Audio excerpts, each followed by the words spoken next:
Hello welcome back to my channel Sahitya. तो बच्चों आज हम फर्स्ट चैप्टर की पोम के क्वेश्चन आंसर करेंगे। तो इसकी लाइन बाय लाइन एक्सप्लेनेशन हम इससे पहले वाली वीडियो में समझ चुके हैं।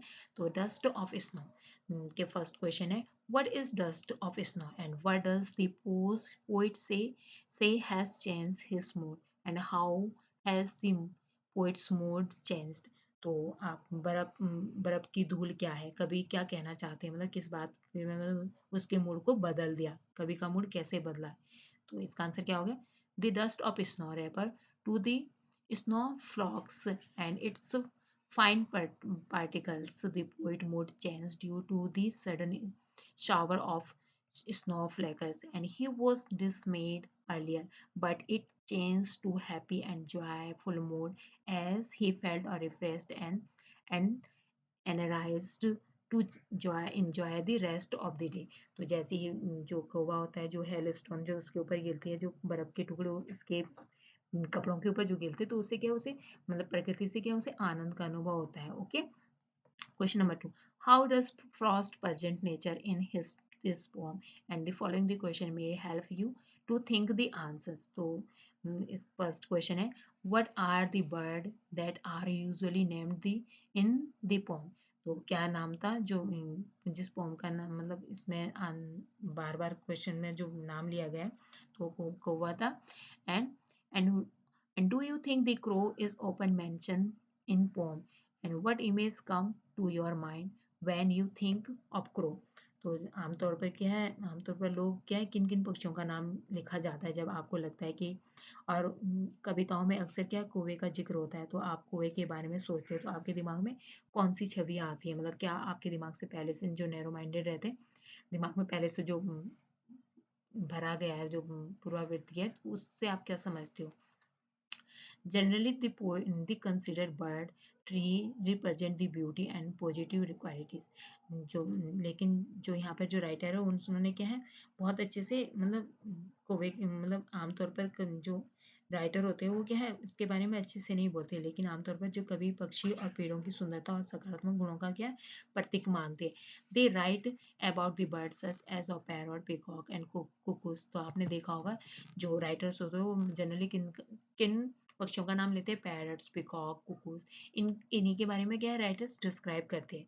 And the trees with beautiful flowers and bearing a test fruits and जो अब पौधों का नाम लिया जाता है ब्यूटीफुल से फ्लावर्स, रोज वगैरह, लिली वगैरह के बारे में डिस्क्राइब किया जाता है। लेकिन क्या है इस जो रॉबर्ट फ्रॉस्ट ने जो ट्रीज का नाम लिया हेमलॉक, हेमलॉक ट्री को यहाँ पे डिस्क्राइब किया, इस तरीके इसके ये ट्री को डिस्क्राइब नहीं करते।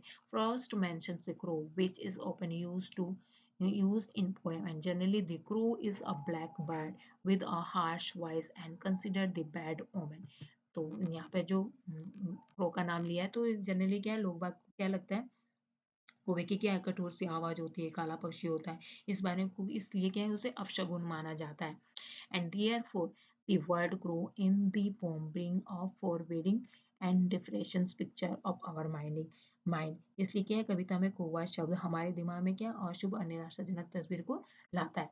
Again, what is the hemlock tree and why does the poet write about a more beautiful tree such as a maple or an oak or a pine। तो आपको क्या लगता है मतलब जो आपने हेमलॉक मतलब फिर से हेमलॉक ट्री के बारे में, हेमलॉक कैसा ट्री होता है, ये क्या विशेला विष वाला पौधा होता है, पेड़ होता है, इसमें व्हाइट कलर के फूल खिलते हैं। तो आपको इस पेड़ के बारे में सोचने पर भी आपको कैसा लगता होगा। फर्स्ट मेंशन है hemlock tree which is a poison plant having a small white flowers, जिसपे क्या है व्हाइट फ्लावर्स लगते हैं और पॉइजन जहरीला प्लांट है ये।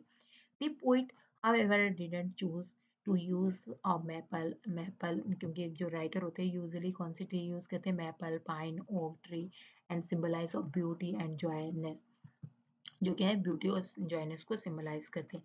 इंस्टीड इसके अलावा उसने क्या किया, ही चूज द हेमलॉक ट्री। लेकिन जो रॉबर्ट फ्रॉस्ट है उन्होंने क्या हेमलॉक ट्री को चूज किया, while having a sight beautiful trees and nature and represent his sadness and regretful feeling।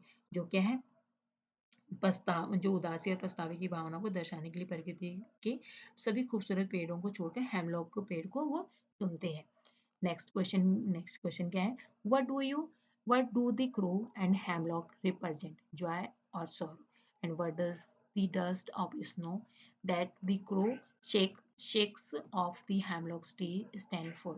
तो crow and hemlock tree represent the sorrow and refreshing mood and feeling felt by the poet in this world. The dust of snow symbolizes the sense of natural joy and energy to in him.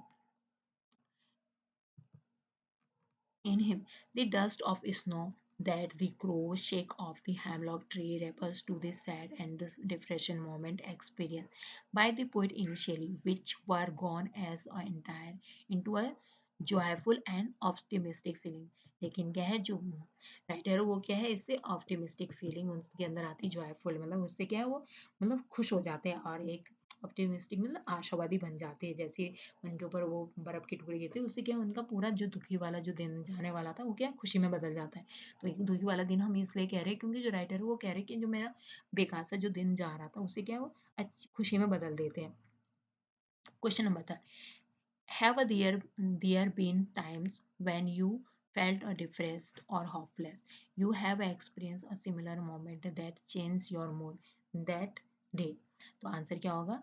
Yes, there have been innumerable times when I felt sad and depressed and hopeless. तो ये क्या है आप अपने own words में भी इन सबको लिख सकते हो। ओके, नेक्स्ट है फायर एंड आइस। तो अब ये सब इसे हम नेक्स्ट वीडियो में करेंगे। So thank you for watching.